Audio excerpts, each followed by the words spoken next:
Halo teman-teman, selamat datang kembali di layar Apologetika, ruang dekonstruksi teologis di mana dogma yang diglorifikasi bertekuk lutut di hadapan lembaran data dan teks primer yang dibaca secara jujur. Debat publik di era digital bukan sekedar pertunjukan retorika interaktif biasa, melainkan sebuah laboratorium sosiologis yang mempertontonkan benturan keras antara literasi kritis dan kebangkrutan epistemik.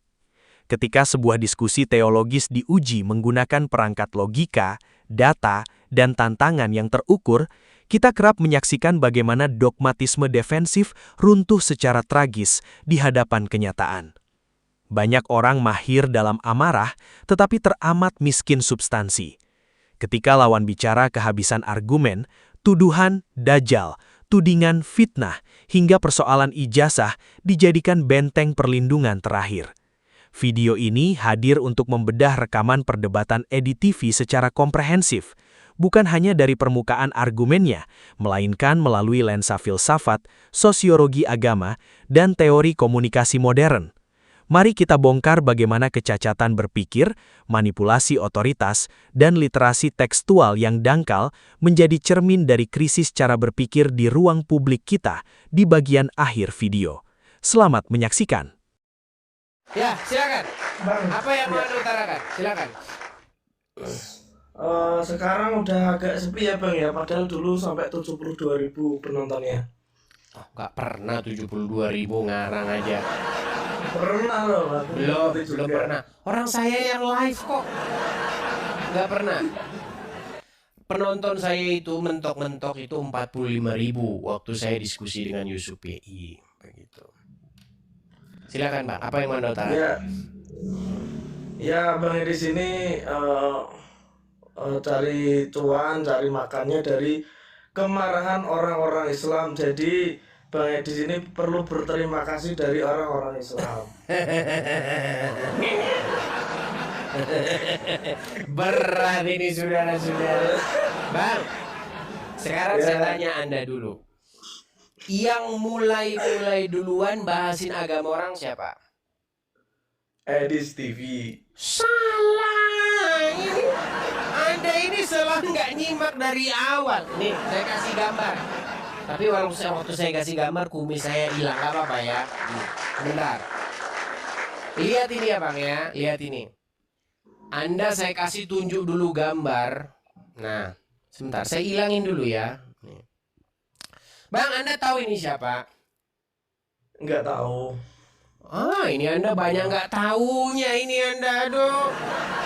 Ya, tapi Orang yang paling ngurusin umroh terus. Dengerin saya Bang, dengerin.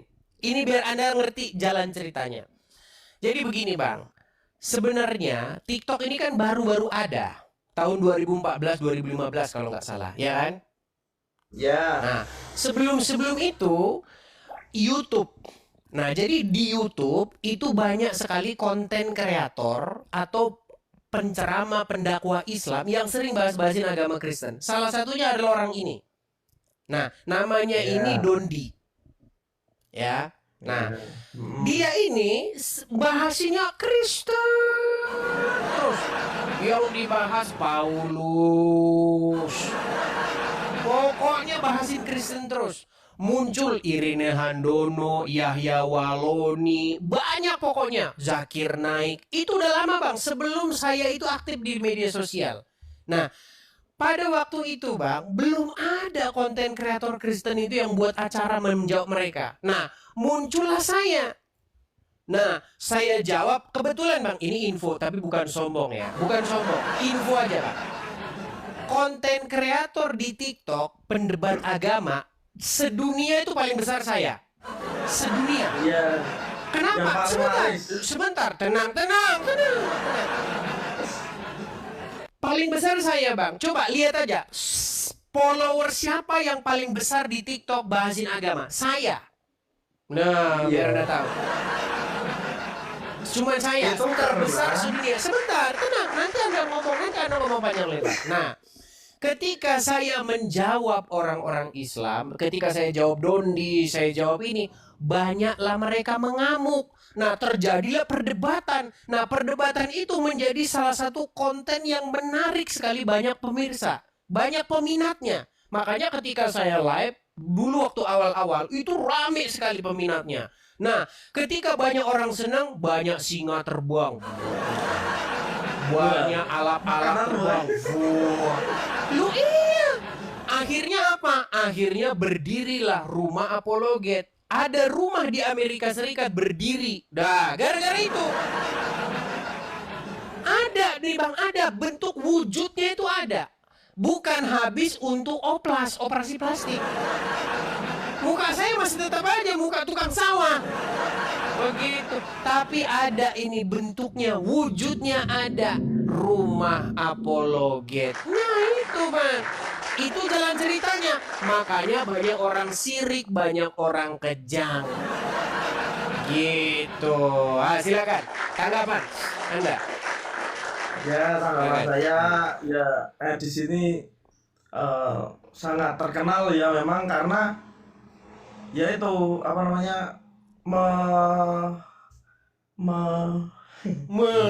Apa menjawab Islam gitu. ya Berdebat menjawab dengan orang-orang kotak Islam. dan tidak ada dasarnya kan gitu. Bagaimana?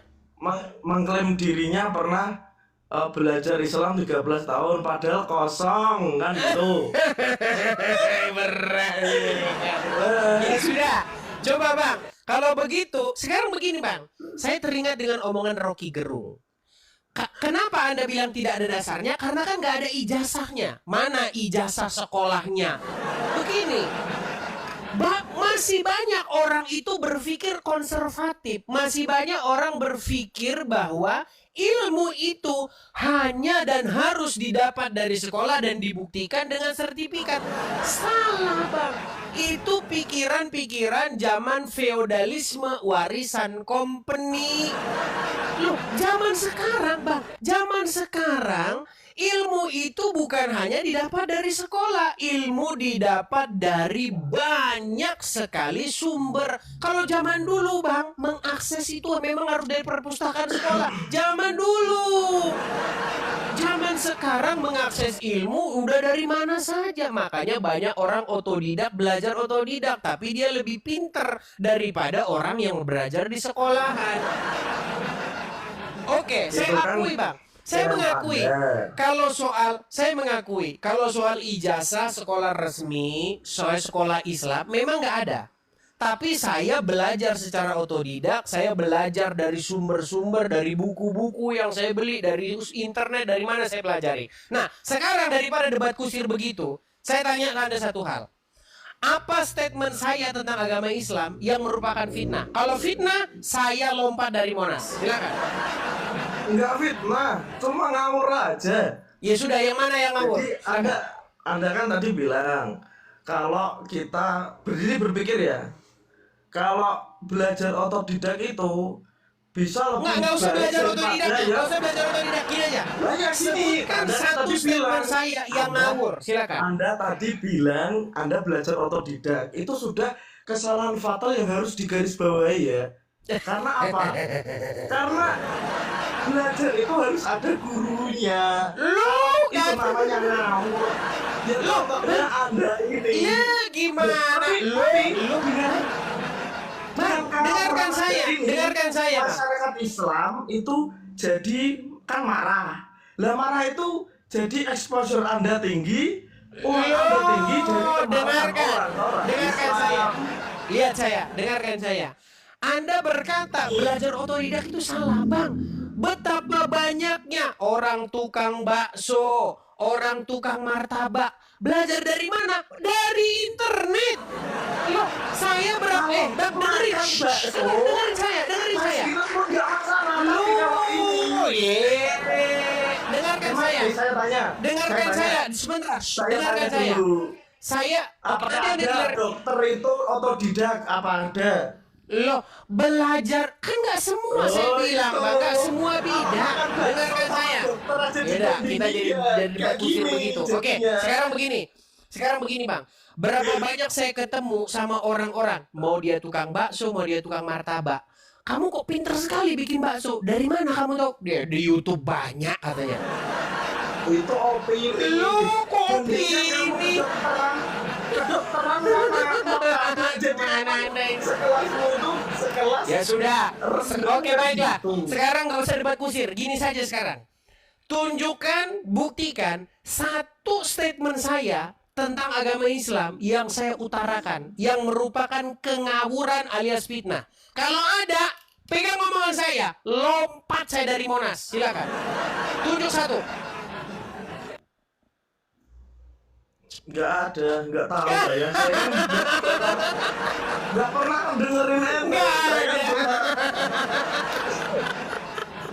Karena semua Sungguh ngawur. Anda nekat yang Semua nyata. ngawur. Karena semua ngawur. Ya sudah satu, silakan satu. Satu aja, nggak usah semua, satu. Lo ngapain saya perlu utarakan? Banyak. Makanya edisi itu harus Ketika berterima mereka kasih sama disuruh orang membuktikan, Islam. Bang, ketika Anda saya suruh Bentar, membuktikan bentar. satu statement Ini- saya yang ngawur, Ini Anda nggak mampu. temen-temenmu udah ada DM saya. Ini udah pada DM saya. Ya sudah, nggak Jadi usah urusin ada itu. selanjutnya.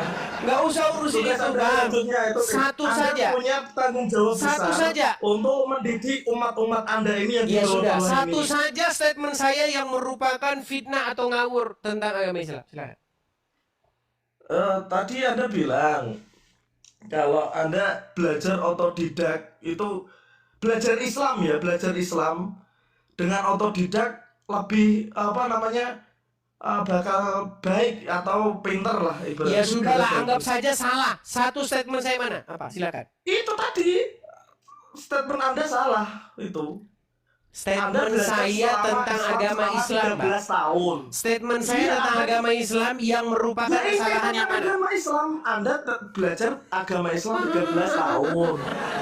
Tapi Anda tidak belajar Anda dari guru, ribut tapi ngurusin masalah-masalah hal-hal yang bersifat formatif. Anda tidak itu fokus kan kepada Islam, itu temanya. menganut tentang Islam. Makanya tunjukkan satu statement saya yang tidak ada dasarnya alias ngawur. Mana? Tunjukkan satu. Satu, Iya. Anda belajar Islam, ya katanya Anda belajar Islam, Nggak tapi nyambung Anda Anda ini. Ya sudah, Anda dibawa dulu. Nggak nyambung Anda ini, malah bahas yang lain. Yang dibahas bukan tentang bagaimana saya belajar Islam. Anda ribut aja masalah ke situ, masalah tentang cara. Orang punya banyak cara. Kalau belajarnya di sekolah juga saya nggak pernah salahkan. Belajarnya mandiri juga saya nggak salahkan. Yang penting itu adalah apakah informasinya itu valid, kata Ustadz Agustinus Kainam. Loh, gimana? Tunjukkan satu statementnya, yang salah mana? Ada yang mampu? Kalau ada, saya lompat dari Monas. Gimana Anda ini? Ayo, naik ke sini. Bila perlu Anda rekam. Nih, pada waktu itu kamu ngomong begini nih. Kamu ngomong katanya Muhammad satu-satunya nabi yang nyuruh minum air kencing. Salah kamu. Pernyataanmu ini menyesatkan. Ternyata ada nabi lain yang juga nyuruh minum air kencing. Nah gitu. Loh, mana? Ayo silakan. Kita kasih naik ada Sultan. Coba, atau Daeng. Sultan aja dulu ya. Silakan Sultan. Masa Anda meributkan tata cara belajar agama Islam? Sedangkan yang si Juma aja nggak pernah sekolah, pendeta aja nggak pernah saya urusin bagaimana cara dia mendapatkan ilmu kok. Gimana Anda itu? Silakan Sultan. Nyalakan kamera Anda, silakan. Halo Sultan. Ya, Oke. Kenalkan diri dulu Bang Sultan. Abang Muslim ya? ya. Oke. Silakan Bang. Apakah Anda ingin mengatakan bahwasanya seorang Edis TV ketika ngomong itu memfitnah atau ngawur, nggak ada dalilnya tentang agama Islam? Silakan. Ya, saya ingin mengatakan kalau Edis TV itu adalah Dajjal. Dajjal. Tunjukkan satu contoh. Memang Dajjal kau, Dis. Nggak sadar kau itu Dajjal, Dis. Ya contohnya kalau cuma kamu Dajjal, Jadi boleh, bisa buktikan ya. itu bukan argumen. Dengar, kalau ada orang berdebat misal sebentar dulu, Kau nanti ada diam ngomong. dulu. Nanti Kau ada ingin kasih bukti, kesempatan ngomong. Sebentar, dengar dulu gini loh. Misalnya ada pendebat dari kubu A dengan kubu B. Membuktikannya itu tunjukkan kesalahannya konkretnya. Jangan kamu salah, kamu tolol, kamu bodoh. Apa itu? Argumen kok kamu Dajjal apa? Tunjukkan itu, silakan. Kau pengen bukti kan? Nah, silakan. Satu statement saya tentang agama Islam. Ketika saya berbicara tentang agama Islam, satu saja fitnah, lompat saya dari Monas. Silakan. Satu saja, silakan. Apa? Ini kau lompat dari Monas kau. Ya, silakan. Oke, kau siapapun di bawah ini kalian rekam ya. Saya akan tanya sama si di sini. Silakan. Kalau betul dia benar, dia lompat dari mana? Dis, Silakan. saya tanya sama kau, Dis. Silakan.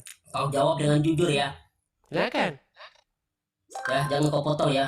Kau mengaku belajar Al-Quran selama 13 tahun, betul? Malah ini lagi yang dibahas. Aku kan Karena kamu bisa bedakan statement pernyataan tentang agama Islam. Astaga, makanya saya bilang kurangin benturin kepala kau ke lantai. dengar kau dengar dulu. Astaga. 13 tahun belajar Al-Quran.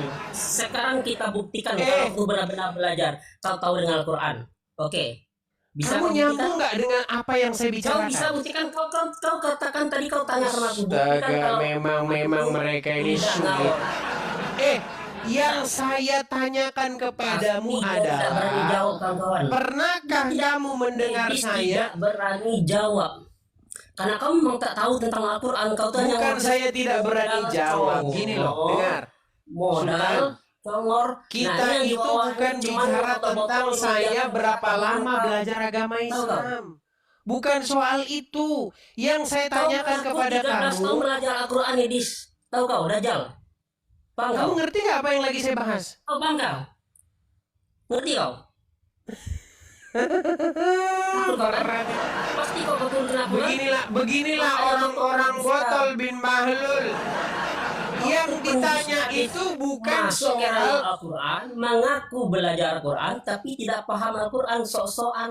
Ya sudah, silakanlah. Saya turutin aja kemauan botol mereka. Ya silakan. Apa yang mau kau utarakan? Silakan. Coba kau buktikan.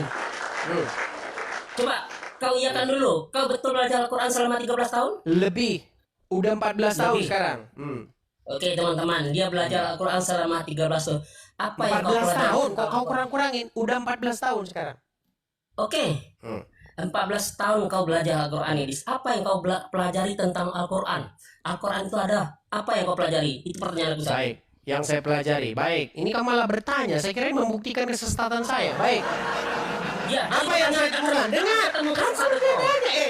Kau kan udah nanya Dengar, apa ada yang kau. saya temukan. Gak Ya. usah kejang, tenang. Apa yang saya temukan ketika saya belajar Al-Quran selama 14 tahun? Yang saya Pertanyaan saya, temukan adalah, apa yang kau pelajari? Yang kau pelajari tentang Al-Quran itu apa? iya ini saya mau Paham. ngomong kok kau potong terus. Saya Ya. mau ngomong, dengerin, gak usah panik. Baik, apa yang saya temukan? Yang saya temukan adalah begini. Orang Islam sudah sesat karena apa? Karena orang Islam disuruh beriman kepada Injil, Saya tapi yang tidak diimani malah kitab karangan menemukan. ulama. Itu, ya dengar kau. Saya Loh, tidak, loh. saya Nah, itu tidak yang saya temukan. menanyakan apa yang tidak kau temukan. Tahu kau? Oke, yang saya Saya temukan kasih adalah gambaran ya. Saya kamu kasih ini gambaran ngomong dulu aja terus ya. gantian ngomong. Biar paham kau, makanya kau jangan sok-sokan. Ngomong gantian. Yang lain bisa kau bohong-bohongin, yang lain bisa kau bohong-bohongin, botol-botolin kalau kita enggak. Oke. Kami tahu. Kamu Kalau yang tanya kau- kepada saya apa yang saya tahu. temukan, betul? Bukan yang bukan kamu yang temukan. Apa Terus? yang kamu pelajari tentang Oke, Al-Quran? apa yang saya pelajari? Baik, yang saya Apa pelajari yang- adalah Apa? Oke, yang saya pelajari adalah bahwasanya Al-Quran berkata di dalam Injil terdapat petunjuk dan cahaya. Tapi orang Islam nggak percaya dengan itu. Orang Islam malah katakan di dalam kitab karangan ulama ada petunjuk dan cahaya. Loh, gimana? Coba, mana dalilnya suruh beriman kepada kitab karangan ulama? Silakan. baca terjemahan. Sedangkan di Al-Quran itu ada mempelajari huruf aja kau tidak tahu. Coba kau buka Al-Quran itu. Kau baca. Mulai. Mulai kan kamu. Makasih Situ Bang ada BG. makhraj. Thank you Bang BG. Thank you. Kau tahu makhraj itu apa? Dengarkan Sultan. Makhraj itu kau tahu apa? Udah mulai nih. Makharajul huruf. Makanya kita tanya. Kau beberapa korban kau bisa membuka Al-Quran itu. Bahasanya Itulah. tidak seperti itu, Ya kawan. sudah. Di mana dalam Quran suruh perintahkan belajar makharajul huruf? Silakan. Saya bertanya kepada kau. Mana dalilnya? Apa yang kau pelajari tentang Al-Quran? Coba kau baca. Kau belajar Al-Quran kan? Iya, yang saya pelajari itu adalah isinya memerintahkan untuk beriman kepada Injil. Wih, Isinya menyuruh beriman kepada kitab-kitab sebelumnya. memang dajjal kau tuh. Loh, kok dajjal? Ngomong Al-Quran ini Betul bla, bla, atau bla. salah? Yang saya bilang Kau betul baca atau di mana? salah? Coba kau baca. Kau buktikan aja dulu dasar. Tidak usah kau Yang ngomong kalian lain. pelajari adalah huruf hijaiyah. Bagaimana dia Oke, menafsirkan baik, Al-Quran? kita tes. Bisa. Kita tes. Ayo, dia mau lomba-lomba baca huruf. Baik. Baca dulu, baca. Saya ambil dulu surat Buka, ini yang buka. kalian tidak oke, yang lanjutan kemarin ya. Buka dulu Surat Al-Quran. Maryam, sebentar. Oke. Kita bukakan ayat Quran. Buka dulu. Bentar. Baik. Sosokan tahu-tahu Al-Quran baca aja lah bisa. Oke, baiklah, Coba baca. baik. Oke, baik. Kita bukakan Al-Quran. Oke, saya tampilkan di Dajjal kau, kau layar. pendusta, pembohong kau. Oke. Masuk karena ada Islam kau. Bahas-bahas Baik. Quran kau kotor kau tuh tahu nggak? Teman-teman yang muslim, mereka ini nggak perlu lihat dari kotor dia ini. Oke, ayo kita baca Quran. Ayo, silakan. Ya kau bacalah. Ayo. Nggak bisa dia itu. Gaya kau. Mendajjal kau, pendusta kau, penghujat kau. Kau kalau nggak tahu tentang Al-Quran berarti kau penghujat kau. Al-Quran itu adalah satu hurufnya itu macet ya? ada. Ya sudah, ayo baca. Ya lain huruf Bacanya. dua kasiran. Apa Asal. bacanya? Kau tanya pula kau yang baca. Oh, kau pula aku. Qala innama Wala.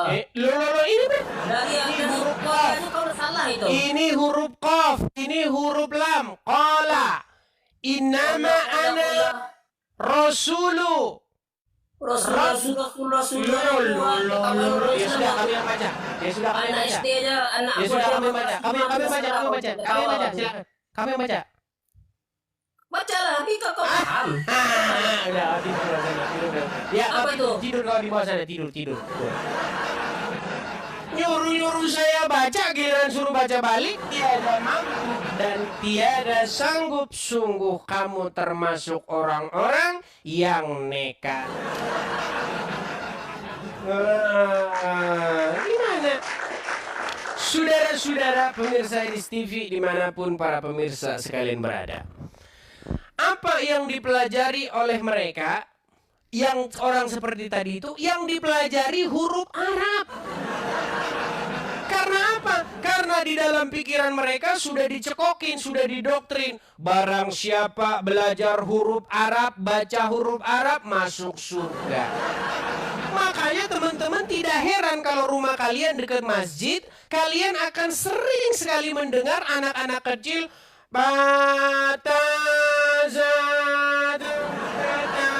karena apa? Yang dipelajari huruf Arab. Artinya mereka tiada tahu dan tiada mengetahui. Loh, memang betul. Coba survei. Dari 100 orang Islam yang kalian survei, ketika mereka berkata, Ihdina siratal mustaqim. Tanya apa artinya? Pasti 98 bilang aku tak tahu. Yang dipelajarin dia huruf Arab, bukan isi daripada Al-Quran. Gimana? Mari kita bedah alur interaksi pada video tadi tahap demi tahap secara kritis dan tajam. Kita mulai dari yang pertama, historiografi digital dan teori kontra-hegemoni. Di awal perdebatan, muncul tuduhan dari lawan bicara bahwa Edis TV adalah pihak yang memicu provokasi, memulai perpecahan, dan mencari makan dari kemarahan orang lain. Ini adalah narasi pemutarbalikan fakta yang lahir dari amnesia sejarah digital yang dangkal. Edis TV dengan lugas memaparkan fakta historis bahwa jauh sebelum dirinya aktif di TikTok atau platform modern lainnya, ekosistem media sosial, khususnya YouTube pada kurun waktu 2014 hingga 2015, sudah bertahun-tahun dibanjiri oleh penceramah dan apologet Muslim tertentu yang secara spesifik membedah, mengkritik, bahkan mencemooh ajaran Kristen. Nama-nama seperti Dondi Tan, Irene Handono, Yahya Waloni hingga Zakir Naik adalah bukti sejarah yang tak terbantahkan. Kehadiran Edis TV bukanlah sebuah tindakan penyerangan, melainkan sebuah respons kritis. Menuduh pihak yang memberikan jawaban sebagai pembuat keonaran adalah bentuk standar ganda yang naif. Jika dibedah menggunakan kerangka teori hegemoni dari sosiolog Antonio Gramsci, ruang digital selama bertahun-tahun telah didominasi oleh hegemoni diskursus kelompok mayoritas. Penceramah-penceramah tersebut telah lama memproduksi narasi tunggal di panggung publik tanpa sanggahan yang seimbang. Kehadiran Edis TV di platform modern adalah bentuk nyata dari kontra-hegemoni. Edis TV memanfaatkan demokratisasi media digital untuk menciptakan narasi tandingan atau counter-naratif. Oleh karena itu, tuduhan bahwa Edis TV mencari makan dari kemarahan sebenarnya adalah bentuk kekagetan sosiologis dari kelompok yang terbiasa mendominasi ketika dominasi diskursus mereka mulai dipertanyakan dan dijawab secara terbuka. Yang kedua, pembongkaran feodalisme akademik dan etika epistemologis. Poin krusial berikutnya adalah ketika lawan debat mencecar status Edis TV yang belajar secara otodidak dan tidak memiliki ijazah sekolah agama formal. Serangan ini menunjukkan betapa kuatnya cengkeraman pola pikir feodalisme akademik yang usang. Mencecar siapa gurunya atau mana ijazahnya adalah kesalahan logika klasik, ad hominem, yaitu menyerang pribadi dan menyandarkan kebenaran pada otoritas formal semata. Edis TV menepis ini dengan menegaskan bahwa di era keterbukaan informasi, ijazah hanyalah bukti bahwa seseorang pernah bersekolah, bukan bukti bahwa seseorang pasti berpikir tajam atau memahami substansi. Belajar otodidak selama belasan tahun dengan metodologi membaca yang cermat lebih bernilai daripada mereka yang memegang sertifikat, namun cara berpikirnya tetap dogmatis dan pasif. Filsuf Michel Foucault dalam konsep Power and Knowledge menjelaskan bagaimana institusi formal sering dijadikan alat untuk melakukan gatekeeping atau pembatasan terhadap siapa yang berhak berbicara. Lawan debat berusaha mendiskualifikasi Edis TV bukan karena datanya salah, melainkan karena Edis TV tidak memiliki sertifikasi institusional untuk membendung diskursus tersebut. Di sisi lain, Edis TV secara tidak langsung menerapkan metode sains kritis yang digagas Karl Popper melalui prinsip falsifikasi. Ketika Edis menyatakan, tunjukkan satu statement saya tentang agama Islam yang merupakan fitnah atau ngawur. Kalau ada, saya lompat dari Monas. Ia sedang mengajukan klaim yang bersifat falsifiable atau dapat dibuktikan kesalahannya secara empiris. Edis memberikan kriteria yang jelas untuk meruntuhkan argumen-argumennya. Ketidakmampuan lawan menyajikan satu pun data pun membuktikan bahwa secara epistemologis, klaim Edis TV bertahan dari uji coba falsifikasi. Yang ketiga, anatomi disonansi kognitif dan kegagalan lawan debat. Momen paling krusial dalam dinamika perdebatan tadi adalah kegagalan total para penentang Edis TV untuk menjawab tantangan Monas tersebut. Sepanjang video, terlihat pola pengalihan isu atau red herring yang konsisten dari lawan bicara. Lawan pertama berputar-putar membicarakan metode belajar, berargumen tidak relevan soal analogi tukang bakso atau martabak versus dokter, dan akhirnya mengaku tidak tahu atau tidak pernah mendengar secara spesifik apa kesalahan Edis TV. Sementara itu lawan kedua bernama Sultan langsung masuk dengan umpatan, "Kamu Dajjal," tanpa mampu menyajikan satu pun contoh kalimat Edis TV yang dianggap salah. Ketidakmampuan lawan menyebutkan satu pun contoh konkret kesalahan substansial membuktikan bahwa tuduhan ngawur dan fitnah yang mereka lemparkan selama ini hanyalah asumsi kolektif yang ditelan tanpa uji kritis.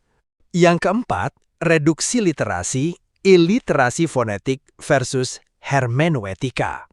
Puncak perdebatan terjadi ketika fokus dialihkan oleh lawan untuk menjebak Edis TV dalam tes membaca huruf Arab atau mengeja istilah seperti ma'arif atau huruf.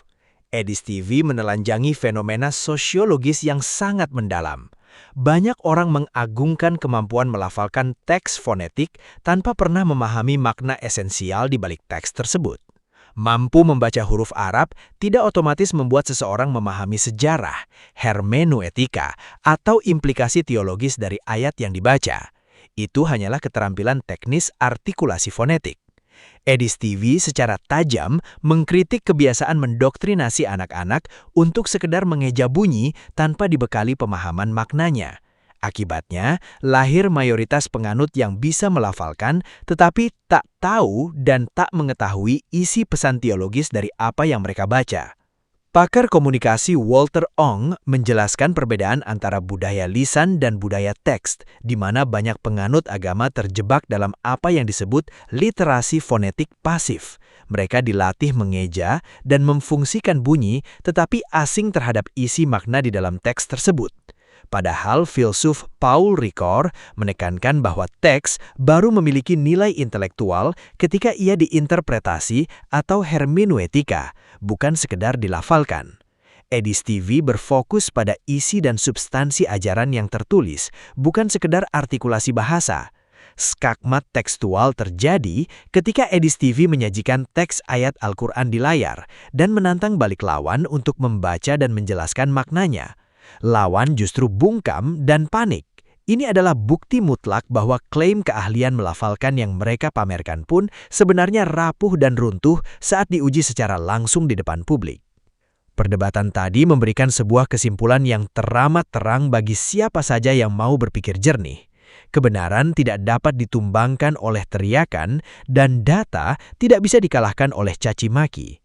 Pada akhirnya, perdebatan Edis TV dengan para penentangnya adalah miniatur dari krisis literasi di ruang publik kita. Ini adalah pertarungan antara metode berpikir analitis hermeneutis melawan dogmatisme hafalan yang dangkal. Kajian akademis mengajarkan kita satu hal. Kebenaran sebuah diskursus tidak ditentukan oleh tingginya nada suara, banyaknya label caci maki, atau lembaran ijazah yang dipamerkan. Kebenaran diuji melalui konsistensi logika, validitas data, dan keberanian untuk membedah substansi. Edis TV telah melempar tantangan terbuka yang sangat terukur di hadapan publik. Dan selama para penentangnya hanya mampu membalas dengan umpatan, tuduhan tanpa bukti dan pengalihan isu, maka selama itu pula argumentasi Edis TV berdiri kokoh di atas puncak kemenangan intelektual. Monas tetap berdiri kokoh, begitu juga dengan argumentasi Edis TV. Sebab lawan debatnya telah tumbang oleh kekosongan argumen mereka sendiri. Sekian dulu video kali ini. Saya ucapkan terima kasih telah menyaksikannya hingga akhir. Jangan lupa like, komen, dan share video ini. Sampai ketemu lagi di video berikutnya.